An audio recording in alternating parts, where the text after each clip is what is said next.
اهلا بيكم. بيبدأ الفيلم مع ارجون اللي بيطلع على الطيارة ومن حظه بيقعد جنبه ست جميلة. قال لها مساء الفل يا ست الكل. الحلوة فنانة؟ اكيد مش انسانة. ممثلة؟ تقول له لا. يبقى اكيد تيك توكر؟ برضه لا. طب مذيعة بتطلع لايفات؟ فبتقول له يا عم كبس كبس وخد لك اسد واخرس بقى. وهو بكل بجاحة بياخد لها صورة والست مش عارفة تقول له اي حاجة، وبيعمل سيرش بالصورة على جوجل لحد ما شاف اللي محدش يتوقعه، وبيقول لها ده انت طلعت اشهر من شاكيرا يا ولية، وليكي فيديوهات مخلة مع الشباب انما ايه مهلبية. في اللحظة دي الست بتتصدم، فبيقول لها بصي بقى تعالي بقى كده نقضيها سفرية حلوة ونلعب عريس وعروسة بدل ما اعمل لك فضيحة في المكان. وابنها الصغير بيسيبها وبيروح الحمام، والست بتخاف وبتقول له بقول لك ايه يا ابو توك انت، انا اتفضحت زمان وربنا هداني ومتجوزة دلوقتي وزي ما انت شايف عندي ولد، وبدعي ربنا كل يوم ان هو يتقبل توبتي، فغور من وشي بقى احسن لك. لكن هو طلع خسيس قوي وقال لها بصي انت ابنك اكيد ما يعرفش، وبيمسك ابنها وبيقعده جنبه وبيهددها ان هو هيوري له كل الفيديوهات بتاعتها. والست بتخاف وارجون بقى بيستغل الفرصه فبيقعد جنبها وبيحط البطانيه دي عليهم، والست يا عيني عماله بتبص حواليها يمكن تلاقي حد ينجدها، بس بتلاقي الكل نايم، فبيقول لها محدش هينقذك وكلهم نايمين، ولو صاحيين مفيش حد فيهم يقدر يمنعني، اصل انا بابا وزير ومفيش ذكر يقدر يقف قصادي، فعيشي وما تقوليش واللحظه الحلوه ما تتعوضش. ولسه بيمد ايده من تحت البطانيه وبيلاقي اللي ماسكها وبيكسرها له، وبيظهر قدامنا البطل العنيد اللي هيخلص على كل العبيد، وبيضرب ارجون ورجالته بيفوقوا وبيهجموا عليه وكلهم بيمسكوه. والمضيفه دخلت عليهم وبتشوف البطل بتاعنا فبتقول له هو انت خد راحتك يا زعيم والبيت بيتك. وبطلنا المهين اللي معلم على كل المعلمين وصيته مسمع من هنا للصين بيمسك واحد منهم من ايده وبيكسرها له، وداس بنزين على الاخر وهب دب وعلى المطب وهوب هوب نازل ضرب وشحط يا محط فوق وتحت وكسر عظمهم كلهم ومحدش فيهم قادر عليه. واللي بيجي له من بعيد بيقول له عيد سعيد وهوب بيديها له وبيلزقه في سقف الطياره. وبعدين بيسالها في حد مزعلك تاني يا ست الكل؟ فبتقول له تسلم ايدك يا زعامه، انا بس عايزاك تتوصى بالواد ابو توكه ده. وارجون بقى حاول يهجم عليه لكن بنيه في تانية وجابوا ارض وبيثبت رجله على ايد ارجون وحاجه كده في منتهى الاهانه، بس رجالته بيقوموا عليه تاني ومش عارفين هو جايب الصحه دي منين، لكن الزعامه مش بيحلهم، واللي بيقرب عليه كان بيكسر له ايديه وضربه في التانية في التالتة في الرابعه وبيخليهم كلهم واقعين فوق بعض زي الخرفان. الله عليك يا سلمان يا خان. لكن بيهجم عليه اتنين منهم وكل واحد بيمسكه من دراع، فبيشيل ايده من الكم بتاع الجاكيت وضرب واحد بالبوكس وبيدخل ايده في كم الجاكيت مره تانية وبيشال واحد تاني. ده انت لو مكواجي مش هتلحق تعمل كل ده. وبيمسك ارجون من التوكه بتاعته وبيقول له كل واحد مننا اكيد عنده ماضي مش حلو، وطالما الست تابت لربنا يبقى نساعدها مش تبقى زي كلاب الشوارع وتنهش في لحمها، فخليك في حالك بدل ما البسك طرحه وازفك في الشوارع زفه بلدي. وبعدين سابه ورجع على الكرسي بتاعه. وبنعرف ان ده بقى بطلنا سانجاي، واحد من اكبر واغنى الناس في البلد، عايش حياته كلها علشان يساعد الناس الغلابه. وبعد اسبوع بنشوف الوزير ابو قرعه وهو بيفطر، وبعدين سال المساعد بتاعه لقيته الراجل اللي قلت لكم عليه؟ فبيقول له دورنا عليه يا ريس من سلقط لملقط بس ملوش اي اثر يا باشا. فبيتعصب وبيكسر التبع على دماغه وقال له هو انا بقول لك دور على حرامي ولا تاجر مخدرات لا سمح الله؟ ده الراجل ده ضرب ابني. عارف يعني ايه ضرب ابني؟ يعني يكون عندي هنا حتى لو كان في اخر الدنيا. فبيقول له طب تمام يا ريس اعتبره حصل. قال له هما يومين اتنين مالهمش تالت ويبقى قدامي هنا، ونسيبهم بقى ونروح للمفتش ده اللي مجمع الضباط والعساكر. وقال لهم اي نعم احنا ما نعرفش مين في الركاب اللي عمل كده، بس سانجاي كان موجود في نفس الطياره، وده راجل معروف ان هو ملوش كبير وما بيعتمدش حد، ومن الاخر كده انا شاكك فيه، واعملوا بقى تحرياتكم بسرعه وعايز كل المعلومات عنه. واحد من الضباط جاب له الملف بتاع سانجاي وقال له بقول لك يا باشا انت لسه جديد هنا وشكلك ابن حلال، وبلاش تيجي على سكه سانجاي وابوس قرعتك دي، بلاش تروح له بيته. والمفتش ما عجبوش الكلام وبيقول له هات الرجاله وتعالى ورايا. قال له تمام بس تفتكر اني قلت لك بلاش. وبالفعل بياخد رجالته وبيروح له على البيت، بس ما بيكونش اي بيت، ده حاجه فاخر على الاخر، ده افخم من القصر يا جدعان، وصور في كل حته وانتيكات وبراندات وذهب وفضه ولا مغاره علي بابا. ولما دخلوا البيت بتيجي ست الحسن والجمال مرات سانجاي اسمها سيتا وبترحب بيهم وبتقول له منور البيت بس خير ايه سبب الزياره؟ قال لها دي مش زياره واحسبيها زي ما تحسبيها، هو فين جوزك سانجاي؟ فبتقول له سانجاي باشا وتنطق اسمه وانت واقف انتباه، وعموما هو راح لك المكتب ومستنيك هناك. وكان لسه هيمشي فبتقول له استنى علشان انا بس ست اصيله هبعت معاكم عربيه توصلكم. فبيقول لها عربيه ليه؟ احنا معانا عربياتنا ما تشغليش بالك. فبتقول له جدع انت حر بقى وانا عملت اللي عليا ونورت يا غالي ويلا بالسلامه. فبيخرج من هنا وبيلاقي نص اهل المدينه واقفين قدام القصر وحرفيا كده مقرقشين العربيه بتاعته ومش باقي منها غير الباب والدركسيون. وساعتها المساعد بيشمت فيه وبيقول له يا باشا انا مش قلت لك بلاش؟ ده الناس هنا بيعشقوا سانجاي لان هو بالنسبه لهم اهم شخص في حياتهم، وهو اللي فاتح بيوت ناس كتير غلابه وكلهم عايشين من خيره.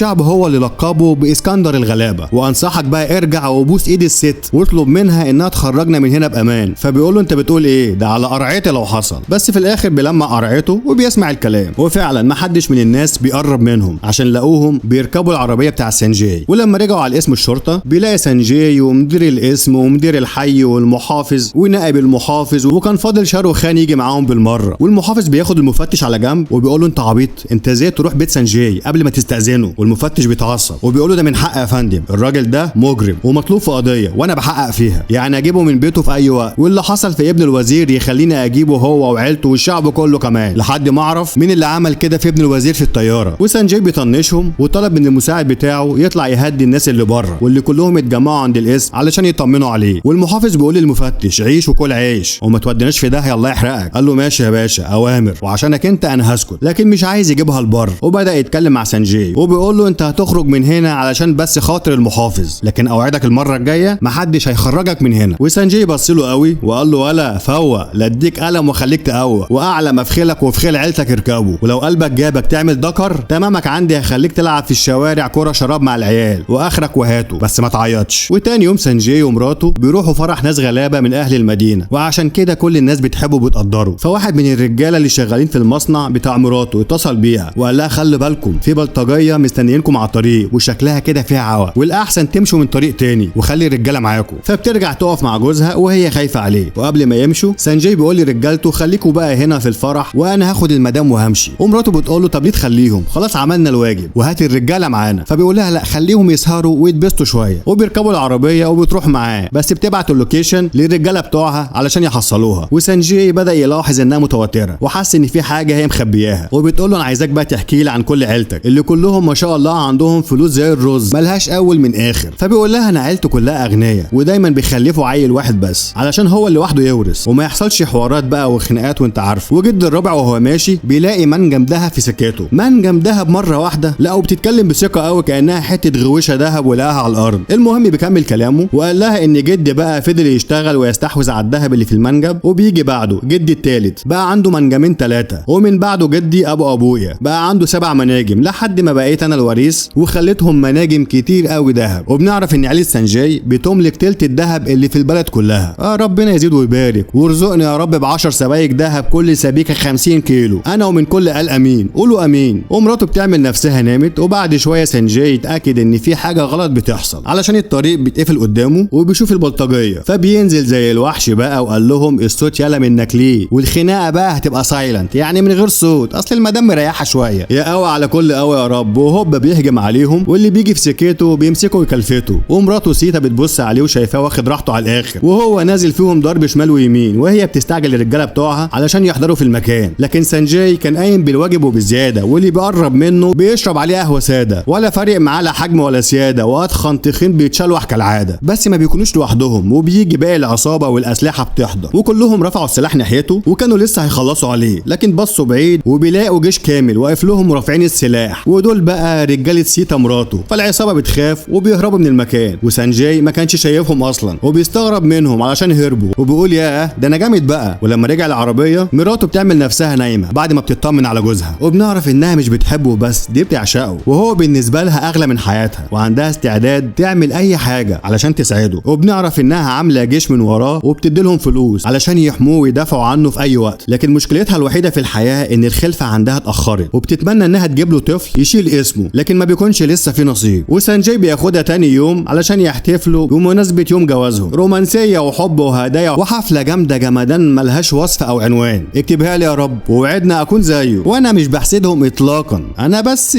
بحقد عليهم علشان احنا عندنا في مصر في عيد الجواز ده لو افتكرنا اصلا كل واحد بيشغل للتاني اغنيه هاني شاكر غلطه وندمان عليها. المهم نسيبهم بقى هم مبسوطين مالناش دعوه بيهم، ونروح بقى لعيد ميلاد ابن الشياطين الواد ارجون ابو توكا. وبنلاقي ابوه الوزير ابو قرعه منوره كان عامل له حفله عيد ميلاد وفيها اهم الشخصيات في الدوله، ومره واحده وبدون مقدمات وهم مبسوطين الناس كلها بتجيلهم رسائل في نفس التوقيت، والوزير بيسال في ايه يا جدعان، وبيعرف ان في فيديو وصل لكل المعازيم. والفيديو ده لما كان ابنه في الطياره وبيتشلوح وكان نازل تحت رجل الست وبيتاسف لها وحاجه في منتهى الاهانه. وارجون بيقول له شفت بقى يا بابي حصل لي ايه؟ قال له ما تزعلش يا نن عين بابي، سيبهولي انا هتصرف معاه. الجبان الخسيس خسيس، هو مفكر اني مش هعرف اجيبه؟ طب وحياة الضفيرة اللي في شعرك دي يا ابني لا اكون جايب لك حقك قصاد الكل. ونرجع بقى لسيتا مرات سانجاي وهي بتعمل اختبار الحمل وبتبقى خايفة تشوف النتيجة وعمالة بتدعي انها تكون ايجابية، واخيرا وبعد طول انتظار بتطلع حامل وبتكون في منتهى السعادة، فبتجري بسرعة وبتصحي سانجاي وبتقول له قوم يا ذكري، لكن هو بيصحى وما ادالهاش اي فرصة علشان تقول له الخبر اللي هيفرح قلبه، علشان سمع صوت خناقة تحت البيت وبيطلع يشوف ايه الحوار، وبيلاقي رجالته ماسكين واحد وبيقول لهم انا مش همشي من هنا غير لما اقابل سانجاي باشا يا عم الناس يا اسكندر الغلابة. وسانجاي بيسأله في ايه يا ابني مالك؟ فبيقول له يا فندم انا عامل من العمال بتوعك اللي شغالين في المنجم، وجالي واحد من كام يوم وطلب مني متفجرات وقال لي انا محتاجهم علشان اهد بيوت قديمة، وكان عاوز كمية كبيرة بس انا بصراحة شكيت فيه، بس الفلوس اللي عرضها عليا كانت كتير قوي والشكة بقت حكة وانا بكح تراب، واخدت الفلوس منه وسلمته الديناميت، بس في الاخر طلع ارهابي يا باشا، وللاسف عرفت ده متاخر قوي علشان هو استخدم المتفجرات دي في عمليه ارهابيه. طبعا سانجاي بيتصدم وقال له يعني ايه؟ يعني العمليه الارهابيه اللي احنا سمعنا عنها من كام يوم الارهابي استخدم فيها الديناميت اللي اشتراه منك؟ فبيضربه بالقلم بس قلم جامد وقال له انت عارف كام واحد مات بسببك؟ اطفال ورجاله وستات. يا اخي حرام عليك، هو انت ايه متخلف؟ قول لي فين مكان الراجل ده بدل ما ادفنك مكانك. وفعلا بيقول له على المكان، وفي نفس الوقت واحد من القسم بيتصل على مراته سيتا وقال لها ان المفتش جاله خبر ان المتفجرات دي تخص جوزي علشان جايه من المنجم بتاعه وزمانه بيجهز القوه وجايين يقبضوا عليه. ولما هي حكت له اللي حصل قال لها يبقى لازم تمسكوا الارهابي ده باي طريقه علشان هو الدليل الوحيد على براءته، ولازم تحافظوا عليه باي طريقه لحد ما يجي ويشهد باللي حصل. وسيتا بتكون في منتهى الخوف وبتنزل بسرعه علشان تحكي له اللي حصل، لكن هو كان خرج مع رجالته وهي على طول بتاخد العربيه بتاعتها وبتروح وراه. وسانجاي بيوصل مع الرجاله بتوعه للمكان اللي فيه الارهابي وبيكون مليان بلطجيه من كل مكان، وبينزل عليهم هو ورجالته وبدات العركه، ضربه من هنا على ضربه من هناك. وزي ما انت عارف محدش قادر على سانجاي، صحته ما شاء الله تهد المنجم من غير ديناميت وعمال بيكسر في عظمهم واحد ورا تاني. ومراته بتوصل للمكان ولما شافته نازل ضرب فيهم فبتنادى عليه وبتقول له يا عم ابوس ايدك اوعى تقتل الواد ده. فبيقول لها واد مين؟ بتقول له يا عم اللي انت ماسكه مكسر عظمه. فبيوقف الضرب وهي بتجري عليه وبتترمي في حضنه وحكيت له كل اللي حصل في المكالمه، وطلبت منه ياخد الارهابي علشان هو الوحيد دليل براءته. قال لها ما تقلقيش روح انت على البيت وانا هروح القسم. وبالفعل بيركب العربيه وفضل يبص لها وبيطمن عليها، بس كان حاسس ان هي مش تمام، وهي فضلت تبص عليه وبتطمنه، لكن بنتفاجئ انها واخده طلقه في بطنها بس هي خبت عليه. وبعد كام ساعه سانجاي بيتصل بالمساعد بتاعه علشان يطمن على مراته، لكن هو خبى عليه الحقيقه وبيقول له ان احنا في المستشفى علشان في واحد من الرجاله بتوعك اتصاب. وطبعا مراته سيتا هي اللي بتكون في المستشفى بين الحياه والموت. وللاسف بقى تاني يوم بتموت فعلا، وستات اهل القريه كلهم بيجروا عليه وعمالين بيصوتوا وهو ما كانش فاهم اي حاجه. ولما عرف اللي حصل جري على المستشفى بسرعه، والدكتور بيقول له البقاء لله مراتك ماتت. انا شكلي كده حسدتهم ولا ايه؟ والمصحف ما كنت اقصد. المهم في اللحظه دي بيكون هو في منتهى الصدمه والحزن على مراته اللي فضل يبكي عليها زي المجنون، والحزن عمال بيزيد جواه اكتر، خصوصا لما فضل يقلب في الرسائل اللي هي بعتتها له وشاف انها بعتله صوره اختبار الحمل وانها خلاص حامل، فبينهار اكتر واكتر وبيفضل كده فتره مش عايز يتكلم مع حد. وبعد كام يوم فضل يفتكر لما مراته كانت دايما بتجتمع مع اكبر دكاتره في البلد، ولما سالها مين دول فبتقول له انهم بيساعدوني علشان نعمل عمليات جراحيه في منتهى الخطوره للناس الفقيره ومن غير فلوس، زي مثلا زراعه قلب وزراعه كلى وزراعه اعضاء بشكل عام. وكان حلمها انها بتعالج الناس الغلابه من غير ما يتمرمطوا في المستشفيات الحكوميه. وفي الاخر بتوصيه ان هي لو حصل لها اي حاجه يتبرع بكل اعضائها للناس الغلابه ويساعدهم في عمليات زراعه الاعضاء. وسانجاي بيتصل باشهر دكتور في البلد وبنعرف ان هو بالفعل اتبرع بالاعضاء بتوع مراته زي القلب والعين والرئه، والاعضاء دي راحت ل3 حالات كانوا في قمه الخطوره. فبيقول له طمنا على المرضى، في اي حاجه ناقصاهم؟ قال له هم اكيد محتاجين متابعه بس للاسف هم مش معاهم فلوس لكل ده وانا ما عنديش وقت اتابع معاهم. وسانجاي قال له ما تقلقش ابعت لي انت كل التفاصيل وعناوينهم وانا هتصرف. قال له تمام هبعت لك حالا، وفعلا بعت له كل التفاصيل. وتاني يوم سانجاي بيتحرك هو ورجالته على محطه القطر درجه 3، وطبعا بيعمل كده علشان ما يلفتش الانتباه، وده بسبب ان الحكومه بيدوروا عليه. وبعدين لما نزلوا في مدينه مومباي وسانجاي بيبقى ماشي في وسط الرجاله ولا اجدع رئيس جمهوريه، وبيقربوا من سواق تاكسي شكله تعبان في دماغه وطلب منه ان هو يوصلهم. فبيقول له انتوا بسم الله ما شاء الله كده كتير حبتين وهنحتاج كام عربيه، بس الاهم شخلل جيبك منك ليه والاجره هتبقى غاليه حبتين. ولما ركبوا معاه السواق كان مفكرهم نصابين، وفي الاخر بيوصلهم للمكان المطلوب وبيقول لهم فلوسي ناو وتوتو على كبوته يا نصاب منك ليه. وسانجاي ما ردش عليه وبيطلع رزمتين فلوس انما ايه مبلغ وقدره. طبعا السواق لما شافهم بيتجنن وقال له خد قلب خد كبد خد عيني، انا حبيتك يا جدع، انا هفضل هنا يا باشا خدامك وهوصلك ان شاء الله حتى في مصر الجديده. بعد كده سانجاي دخل المكان ده اللي بيبقى عامل زي علبه السردين، وكله زباله ودخان اسود وحاجه تغم القلب، لحد ما شاف طفل قاعد ومن غير هدوم وفي اثار عمليه جراحيه في جسمه، فبيعرف ان هو ده عمار اللي هيعمل عمليه زراعه الرئه، وهو ده اللي هياخد الرئه بتاعت مراته. وسنجي بيقرب منه قاعد معاه وبيتعرف عليه، وعمار بيقول لك يا اسطى ما تتبناني وعايشني معاك، اصل انا ماليش لا اب ولا ام ولا خال ولا عم ولا حتى عندي هدوم بدل ما انا قاعد سلابوته بالمنظر ده. وسنجي بيصعب عليه الطفل وقال له ما تقلقش انا هجيب لك لبس وكل اللي انت عايزه انت وكل اصحابك. وبيتفاجئ ان في اطفال كتير زيه وكلهم بيجروا عليه اول لما عرفوا ان سنجي هيجيب لهم لبس، وبياخدهم بقى على مطاعم فخمه ومولات جامده وجاب لهم لبس اشكال والوان، وكمان بيروحوا الملاهي وبيعمل لهم كل حاجه بيتمنوها، وبيرجعوا تاني في اخر اليوم وهم في منتهى الفرحه. بعد كده سنجي سال على المستشفى اللي موجوده في المنطقه، وبتيجي الدكتوره تتكلم معاه، وبعدين سالها ايه اكتر مرض منتشر هنا وملوش علاج، فبتقول له امراض الرئه بسبب الدخان، ودي حاجه للاسف محدش هيقدر يتخلص منها. فبيقول لها مش فاهم حاجه ممكن توضحي اكتر، فبتاخده وبيروح على المزبله دي، وبتقول له المكان ده مقلب زباله وكل يوم بيحرقوا فيه كميه نفايات ضخمه جدا تجيب امراض الدنيا كلها، وبقى لهم كده 7 سنين. وطبعا لما بيحرقوا الزباله بتعمل دخان اسود مليانه مواد سامه، علشان كده في الاف من حالات الوفاه بتحصل كل سنه، وكلهم بيموتوا بسبب تلوث الرئه. وزي ما انت شايف كده معظم اهل المنطقه بقى عندهم امراض في الرئه ومش عارفين يتنفسوا. وللاسف الراجل النصاب اللي اشترى منهم الارض اشترى منهم نص الارض بسعر قليل جدا، وبقيه الارض اخدها بالعافيه والبلطجه وحولها لمقلب زباله. وكل ما حد فينا بيعمل بلاغ الحكومه بقى ودن من طين وودن من عجين. ولما اهل المنطقه طلبوا منه يسيب الارض قال لهم انا موافق بس عايز حقها شيء وشويات. وطبعا زي ما انت شايف كده اهل المنطقه ناس فقيره ومش معاهم حتى اللي يكفيهم. وسنجي بيقول لها بس كده بسيطه اعتبري ان الموضوع خلصان. وقبل ما يمشي قال للمساعد بتاعه خد الفلوس وخلص الحوار مع الراجل ابن الهرمه ده صاحب الارض، ومن هنا ورايح لازم الناس دي تشم هوا نضيف. وعمار بيقول له كنت فين من زمان يا عم، فبيقول له افرح انت واصحابك يا بطل وما تشيلش هم. وسابهم وبيروح على بيت المريض التاني، والراجل ده بيفتح الباب وبيقول لهم الله يسهل لك يا عم ما عندناش حاجه نديها لك. بس مراته بتقول له ده شكله الدكتور الجديد اللي جاي يعمل متابعه لبنتك ميرا. وسنجي شبط في الكلمه وبيقول لهم ايوه صح يا ست الكل انا الدكتور الجديد، فين بقى بنتكم علشان اتابع الحاله. ولما دخل البيت وشافها قدامه بنعرف انها عملت عمليه زراعه عيون واخدت عيون مراته سيتا علشان تقدر تشوف بيها مره تانية. وطبعا سنجي اول لما شاف عيونها شبه عيون مراته سرح معاها وقرب عليها وكان ناقص ياخدها بالحضن، كان حاسس ان هو شايف مراته. وميرا بتقول له انا اسفه يا دكتور علشان شكلك كده جاي من السفر وهتعبك معايا. فبيقول لها ولا يهمك يا قمر تعبك راحه انت تعملي اللي انت عايزاه، ده كفايه عيونك هي نفس عيونها، ده انا عندي استعداد اجيب لك القمر والنجوم واغسل لك واكوي لك الهدوم واحكي لك حدوته كل يوم واجيب لك الليمبي وحزلقوم. وبعدين بيقول لي رجالته يا رجاله هاتوا الامانه، وبياخد منهم الذهب وبيديهولها. شكلك كده بتتلكك وعايز تتجوزها ونسيت مراتك يا واطي. لكن في الاخر بيقول لها ان دي هديه علشانك علشان سمعت انك هتتجوزوا قريب ودي بقى هديه جوازك. وطبعا هي بترمي الفرحه وزيها زي اي ست بتموت في الذهب، وخطيبها بيلبسها الشبكه وبيكونوا في منتهى السعاده. بعدها سنجي بياخد رجالته وبيروح على المستشفى علشان يشوف الحاله الثالثه اسمها تالا واللي هتعمل عمليه زراعه قلب، وهياخدوا قلب مراته سيتا في العمليه. وهناك بيلاقي ام المريضه وعماله بتعيط وجوزها كمان في قمه الحزن. وبعدين سال الدكتور وقال له ايه اللي حصل طمني. قال له للاسف حالتها بقت خطر علشان مفيش اي دكتور هيقدر يعمل العمليه دي، ولازم يكون خبير علشان عمليه زراعه القلب في قمه الخطوره ولازم تتعمل في اسرع وقت. وسنجي بقى بيلبس الحته البرتقاني ودخل علشان يطمن على تالا وبيعمل نفسه راهب وبيقول لها ما تقلقيش كل حاجه هتبقى تمام. وبعدين بيعمل اتصالاته وبيوصل لمعارفه، وفي الاخر جاب لها اكبر دكاتره في البلد وبيدخلوا على طول على اوضه العمليات، والعمليه تمت بنجاح وبيحط قلب مراته سيتا للمريضه تالا. وفي نفس اليوم بالليل بنلاقي احتفال كبير جدا علشان الانتخابات، والوزير مجمع كل الناس وبيكون معاه ابنه ارجون. ومن حظ سنجي ان هو كان ماشي في وسط الزحمه دي، وواحد من الضباط لما شافه اتصل بارجون وقال له الحق يا كبير انا شايف سنجي اللي مكياجك انت والرجاله في المطار موجود قدامي وراكب عربيه في وسط الزحمه. وارجون بيتجنن وفضل يقول له هو مكياجني بس ده كان ناقص لبسني فستان فرح كمان. وبيخلي بتاع الكاميرا يصور كل الناس اللي في الشوارع لحد ما بيشوف سنجي على شاشه العرض. واول لما شافه قال بس انت وقعت ولا الهوا اللي رماه، يا رجاله يا عربيات يا اسلحه ورايا. وسنجي لما شافه هو والرجاله بيجروا وراه قال لك مش وقته مشاكل خالص ولازم اهرب منه. وارجون بقى بيجيب من الاخر وبيفضل يرمي عليه ازاز مولوتوف ازازه ورا الثانيه، وعلشان هو راجل مش سالك وعايز الحرق فبيفقد توازنه وبيقع هو والمولوتوف جوه العربيه اللي بتتقلب بيهم، وفي الاخر بتنفجر وكل اللي فيها ماتوا ومعاهم ارجون. يلا اهو عاش سافل وعبيط ومات غبي وعبيط برضه. طبعا الخبر بيوصل للوزير ان ابنه الحيله ولع في نفسه ومات، فبيقول له ازاي وايه اللي حصل. قال له ابنك كان بيطارد عربيه سانجاي. والوزير بقى قفش في اسم سانجاي وبيقلب الاسم وقال لهم الكلب سانجاي خلص على ابن الحيله ابو عيون كحيله. وطبعا سانجاي في الوقت ده كان خلص مهمته واطمن على الثلاث حالات اللي سافر علشانهم، وكان راكب القطر هو ورجالته علشان يرجعوا على مدينه دلهي. والمساعد بتاعه بيقول له يا ريس ما كانش لها لازمه خالص انك تسافر وتتمرمط، وكان ممكن تطمن عليهم عن طريق التليفون. وسانجاي بيقول له يعني ايه اسيب الناس الغلابه؟ لا بصراحه ما حبيتهاش منك يا شقيقي، ده انا اللي مربيك على ايدي يالا، انا لحد اخر نفس فيا هفضل ادافع عن الناس الطيبين ودايما هساعدهم حتى لو فيها موتي. وهوبا التليفون بيرن عليه وبيكون الوزير ابو قرع وبيقول له سانجاي ليلتك سودا بقى انت تقتل ابني البطل الشجاع. وسانجاي بيقول له يا عم بطل وشجاع مين والناس نايمين، ده عيل اهبل وملوش لازمه، ده انت لو كنت ربيت كلب بلدي كان هيبقى ليه فايده عن ابنك يا راجل، ده جه موتني ولع في نفسه في العربيه. والوزير بيقول له انت فاكرنا عبيط اياك، لا لا لا لا انت اللي قتلت ابني، ولو انت رحت في اخر الدنيا هجيبك من قفاك وهعلقك زي الكلب. فبيقول له طب وليه هروح اخر الدنيا، انا هلف وهرجع لك تاني وهتشوف مين فينا اللي هيعلق التاني وهتعرف مين فينا هو الكلب، ويلا بقى انا راجع لك، وان كان عندك راجل يشارك فيقابلني في المعارك. وبالفعل بيخلي الرجاله يوقفوا القطر وبينزلوا مره تانيه ورجعوا على المنطقه اللي فيها طفل عمار، وبيشوفوا الدخان بقى مليان في المنطقه اكتر من الاول والناس لسه بتموت بسبب الدخان ده. والراجل العجوز ده بيقرب من الرجاله اللي شغالين مع صاحب الارض وقال لهم كفايه بقى الله يخرب بيوتكم احنا بنموت وغوروا في داهيه بقى من هنا. بس في الاخر واحد منهم بيضربه وبيزقه بعيد، وسانجاي بقى بيجي في الوقت المناسب وبيلحقه وبيقول له ارتاح انت يابا على جنب وانا هتصرف، تعالى بقى يا بتاع الزباله. والواد بقى بيبقى بالع الزباله وبيتكلم معاه بطريقه زباله وبيقول للرجاله بتوعه كله يسيب اللي في ايده واحضروا حالا علشان نشوف الحلو اللي شارب لبن نيده وجاي وفارس صدره ولا ابن حميده، مالك يا نجم في حاجه؟ ورجال سانجاي بيستعدوا للعركه بس هو قال لهم لا محدش فيكم يقرب، دول شويه زباين وربنا يعيننا على ابن الحرام والخاين. وسانجاي سابه يمد ايده براحته ويزق فيه لحد ما اداله واحده هوب وبيرجعه على صندوق الزباله مره تانية اللي شكله متربي فيه، ودخل على اللي بعديه تعالى ياض خد دي وخد دي خلاص ياض روح ياض، وداس بنزين على الاخر وهب دبه على المطب وهوب ضرب وشحت يا محط فوق وتحت وكسر عظمهم على الاخر، وراح ماسك الحديده وكسر عظم الباقيين. ها عرفت انا مين؟ وبيضرب بالحديد وشغال وماسك الازاز مش بطال وما سابش حاجه غير لما بيكسرها فوق دماغهم وبيكسر عظمهم كلهم. والرجاله لما شافوه زي الطور الهايج بياخدوا بعضهم وهربوا من المكان. وتاني يوم بقى سانجاي بقابل ابو تالا اللي فضل يشكره على كل اللي عمله مع بنته في المستشفى. وسانجاي ساله ايه اللي يخلي بنتك توصل للمرحله دي وقلبها يبقى ضعيف كده وهي لسه عمرها صغير؟ فبيقول له للاسف كل ده علشان الزعل بسبب حبيبها ابن الهرمه، عيل اهطل واهله ما عرفوش يربوه. لما حس ان بنتي متعلقه بيه بقى كل شويه بيضربها ويذلها علشان واثق انها مش قادره تسيبه، ويرجع يضربها تاني بكل قسوه، مره بنيه ومره شلوت. اعمل ايه ما هي بنتي مهزقه، وكل ما اقول لها تبعد عنه تقول لي انا بحبه يا بابا، حبك برص وثلاثه خرص. ولما رحت اتكلم معاه وافهمه قلت له يا ابني اللي يضرب بنت بيقلل من رجولته، وحاولت اخليه يبعد عنها يقول لي لا انا بحبها يا عمي وهي راضيه وانا راضي مالك انت بينا يا قاضي. وفي الاخر يا ابني والله زهقت منها وسبتها تختار اللي هي عايزاه. وفي الناحيه التانيه بقى بنشوف الوزير اللي جايب العامل بتاع المنجم ومخلي الرجاله عادمينه العافيه وقال له بص بقى انا هشغل الكاميرا وانت هتقول انك بريء وهتقول ان سانجاي هو اللي باع المتفجرات للارهابي وهو اللي بيتاجر فيهم. وفعلا بيشغلوا الكاميرات من هنا والعامل بيقول لهم انا مش بريء وانا اللي بعت المتفجرات وسانجاي مش متهم، ده عمك وعم بلدك كلها يا ابو قرع منوره. وطبعا الوزير ابو قرع بيتعصب وقال له طب تمام قوي قوي، وبيقرب منه وبيخلص عليه وقال لهم انا عايز كل قنوات الاخبار والاعلام ينشروا خبر ان سانجاي ارهابي وتاجر مفرقعات وهو اللي قتل العامل علشان هو الشاهد الوحيد عليه. وبالفعل بينشروا صور لسانجاي ان هو ارهابي ومطلوب القبض عليه. في الوقت ده سانجاي كان مع تالا وبيقول لها يا تالا يا حبيبتي كتر الضرب هيكلكعك وانت لو كلكعتي مش هنعرف نفكك. بتقول له يعني ايه؟ بيقول لها يعني خلي عندك شويه كرامه وسيب الواد الناطع اللي انت بتحبيه ده. بتقول له لا ده ضربه زي العسل على قلبي وانا مستعد اتحمله، قد ايه هو عصبي بس حنين قوي. بيقول لها عصبي وحنين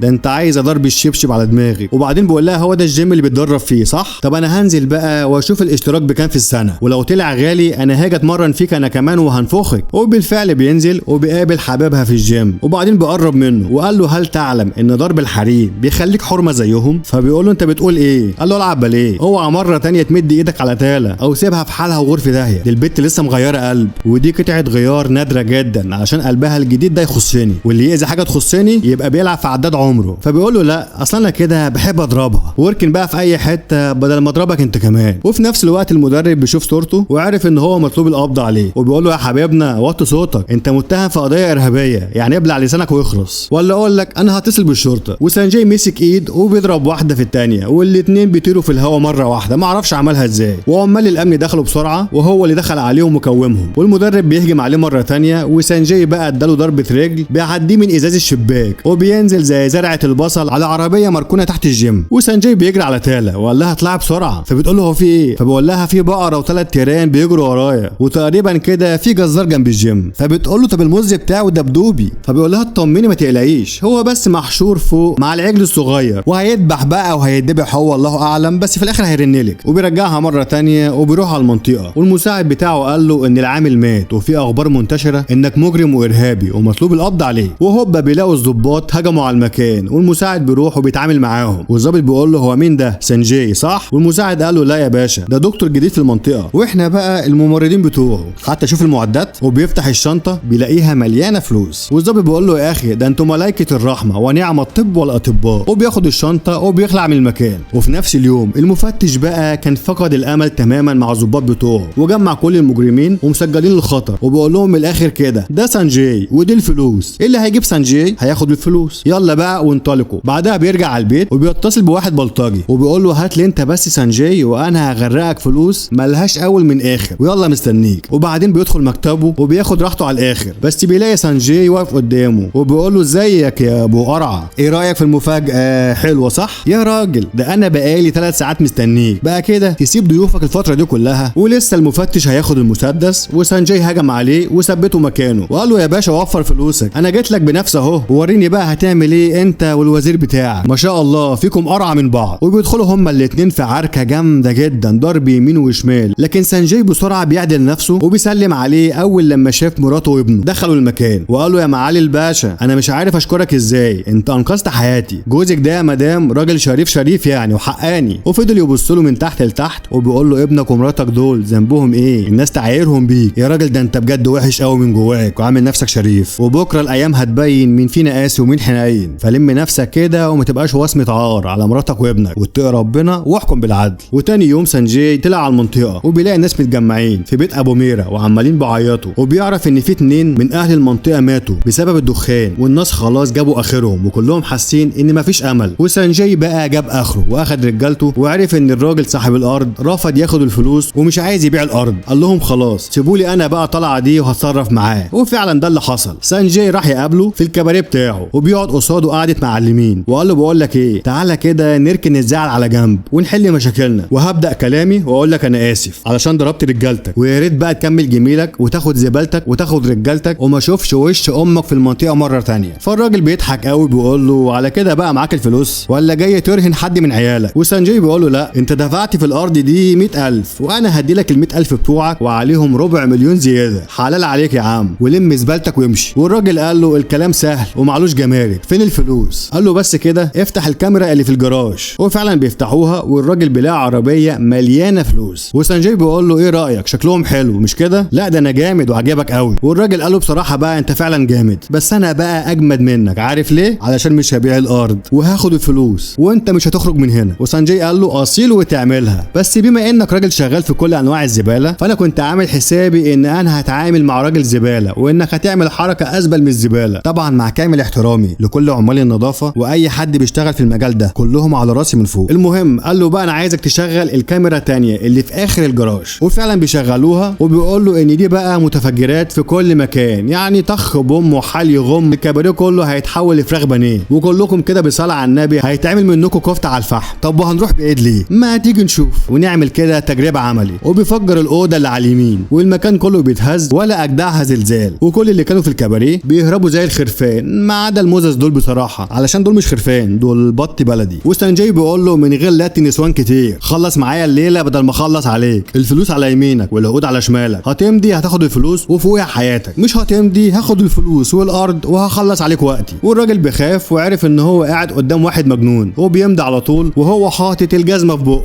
وفي الاخر بيقول له عايزك بقى تبعت رجالتك ينظفوا المكان بدل ما اجيلك مره تانية. وفعلا الراجل بعت رجالته ومعاهم المعدات وبيخلوا المكان كله فل شمعه منوره، والناس طبعا مش مصدقين انهم اخيرا هيعيشوا زي بقيه الناس وهيشموا هوا نضيف، والكل بيكون في منتهى الفرحه وبيحتفلوا باجمل يوم في حياتهم. في الوقت ده المفتش شكله كده مش ناوي يجيبها لبره علشان كان لسه بيراقب سانجي، وبيقول للوزير على كل اخباره عن المنطقه اللي هو عايش فيها. فالوزير بيقول له خلاص سيبوهولي بقى وانا هتعامل معاه. وفي نفس الوقت ده كان اخو ميرا بيخلص ورق في القسم، وهناك بيشوف صورة سانجاي ومكتوب عليها ان هو ارهابي، فبياخد الصورة وبيرجع البيت وقال لهم انا كنت صح من اول لما شفته وانا شاكك فيه، وكنت حاسس ان هو عامل نفسه دكتور وهو طلع ارهابي وفجر منطقة بحالها، ومش بعيد يكون جاي هنا علشان يقوم بعملية ارهابية ويخلص علينا كلنا. وفي نفس الوقت سانجاي كان في المستشفى وبيتكلم مع الدكتورة وبيقول لها طمنيني عمار هيبقى كويس، فبتقول له ان الحالة مش مستقرة، وده غير ان احنا عندنا اكتر من 200 حالة ومش عارفين نوديهم فين او ازاي نعالجهم. وسانجاي بيقول لها ولا تشيلي اي هم، وبيتصل باكبر مستشفيات في البلد وبينقل كل الحالات لمستشفيات فخمة جدا. وبعدها بيروح لابو تالا وكان بيطمن على بنته، وهوبا بيجي الواد حبيبها وبيقول لهم بصوا بقى يا ناس وشادوا علينا، الراجل ده جو ضربني في الجيم علشان عايزني ابعد عن تالا، وانا مستعد اموت نفسي ولا اني ابعد عنها. وتالا هي كمان بتطلع مهزئه كالعاده وحاطه كرامتها في الثلاجه، وبتقرب منه وبتعلي صوتها على سانجاي وبتقول له انت راجل مفتري ومش تمام وعايز تدمر اجمل قصه حب بيني وبين دبدوبي وعامل فيها راجل محترم وانت اصلا طلعت ارهابي. والمساعد بتاعه بيقول لها اخرسي، يعني انت مهزئه وليك عين تتكلمي. وبدا يقول لهم مين هو بقى سانجاي ويحكي لهم الحكايه من اولها لاخرها. وفي الناحيه الثانيه بيجي الراجل ده وبيدخل بيت ميرا وابوها بيقول له شفت اللي حصل، سانجاي ما طلعش دكتور، الخسيس طلع ارهابي. فبيقول له لا قطع لسانك، انا عارف كويس مين هو سانجاي، ده هو نفسه اسكندر الغلابه، اغنى راجل في البلد وبيساعد ناس كتير من غير اي مقابل، وكل اهل مدينته بيتعاملوا معاه ان هو ملك اسطوره. ولو عايزين تصدقوني اكتبوا اسمه على جوجل اسكندر الغلابه وهتعرفوا اني بقول الحقيقه والكل هيتاكد من كلامي. وفي الاخر بقى بيصدمهم وبيقول لهم انتوا لازم تعرفوا ان هو خبى عليكم ان هو اتبرع بعيون مراته علشان بنتكم ميرا ترجع تشوف مره تانية. طبعا الكل بيحس بالصدمه علشان ظلموا الراجل اللي خيره عليهم. وبنرجع لتالا اللي عرفت حياته هي كمان وان هو اتبرع بقلب مراته علشان هي تعيش، اللي فضلت تعيط هي كمان وبتقول له اكيد كلامك صح، يعني كل الخير والدعم ده اللي بيعمله ما يجيش غير من شخص واحد بس اسكندر الغلابه. وبتجري عليه وبتحضنه وبتبص على النطع بتاعها وبتقول له ما اشوفش خلقتك مره تانية وغور من وشي، انا مستحيل ارتبط بحد واسكندر الغلابه مش موافق عليه. يا اخيرا فقت يا مهزأه وبقى ليكوا صوت. وسانجاي بقى بيسيبهم وبيروح بسرعه على المستشفى علشان يطمن على عمار، وبيكون خلاص داخل على اوضه العمليات، بس المساعد بتاعه بيتصل بيه وبيقول له الحقنا الوزير ابن القرعه بعت بلطجيه وبيكسروا بوابه المستشفى وعاوزين يدخلوا ويخلصوا على الطفل عمار. وسانجاي قال لهم طب استعدوا بقى يا رجاله وانا جاي حالا. والبلطجيه بيكسروا البوابه وبيدخلوا على المستشفى، بس رجال سانجاي بيبقوا واقفين ولا اجدعها سلاح مدفعيه، واهل الحي كلهم واقفين وفي قمه الرعب والخوف عليهم. والعركه بدات ورجال سانجاي دخلوا بقلب جامد وبينزلوا ضرب وتلطيش في البلطجيه، بس للاسف بيكون عددهم كبير جدا وبيتكتروا عليهم بالاسلحه والسكاكين وبداوا يقعوا واحد ورا التاني ومحدش فيهم بيكون قادر يكمل. وهوب بقى بالصلاه على النبي وعلى اخر لحظه قبل ما الارض تتحول لونها احمر وبيوصل سانجاي الوحش اللي ما بيريحش واللي حالف يعلق كله حمار وجحش وصحصح معايا وما تبجحش، وبينزل من العربيه وهي ماشيه ازاي بقى الله اعلم، وبينادي على رجالته وبيقومهم مره تانية وبيمسك بقى الحديد وبيفعلوا وضع الهجوم الخوازيق اللي هتشقلب الطريق وبيهجموا عليهم بكل قوتهم. وتقريبا كده الخوازيق كانت مفعله بوضع طيران عشان في اي لمسه من الخوازيق دي بنلاقي البلطجيه عمالين يطيروا شمال ويمين ازاي معرفش. المهم بيدمروا عربياتهم وبيكسروا عظمهم وبيخلصوا عليهم كلهم والبركه في الخوازيق. وفي الناحيه التانية بقى بنشوف كذا دكتور وصلوا للمطار وبنعرف ان سانجاي هو اللي اتصل بيهم علشان يعملوا العمليه لطفل عمار، لكن الوزير بقى بيستغل نفوذه وبيحجزهم في المطار. وسانجاي دخل المستشفى والدكتور قال له للاسف الدكاتره بتوعك ما حدش فيهم وصل ولا حتى ردوا على مكالمات، وكده عمليه عمار هتتاجل ودي فيها خطوره عليه. وسانجاي بقى بيكون عارف ان الوزير هو اللي ورا الحكايه دي، فبيجيب من الاخر وبياخد الرجاله وبيروح على بيت الوزير وبيخلصوا على الرجاله بتوعه. وسانجاي بقى دخل لوحده وساب رجالته ويخلصوا على الباقيين، وبيدخل على الوزير اللي اول لما شافه بيتصدم ومسك السلاح وضرب عليه طلقه في الثانيه وما عرفش يخلص عليه علشان ده البطل سلمان ابن خان اللي ما ينفعش يتهان. وسانجاي بقى دخل عليه وبيديله القبضه المدمره وبيرجعه على الكرسي اللي كان قاعد عليه وبيقول له انا عارف كويس ان حركه المطار دي بتاعتك انت، اصلها حركه زباله وما تطلعش غير من حد زيك. والوزير ضحك قوي وبيقول له ايوه بالظبط كده، وهبوظ لك كل اللي انت جيت علشانه وكل المرضى هيموتوا علشان احرق قلبك عليهم واحرق قلبك على مراتك مره ثانيه. وسانجاي بقى ضحك بكل ثقه وبيقول له لو انت بحر فانا السحاب ولو كنت حرف فانا الكتاب ودايما سابقك ب10 خطوات. بالحق نسيت اقول لك اصل رئيسك اللي هو رئيس الوزراء ده صاحب الروح بالروح. واول بس ما رنيت عليه بعت رجالته وجابوا الدكاتره من المطار وزمانهم وصلوا المستشفى والعمليه بتتعمل ناو.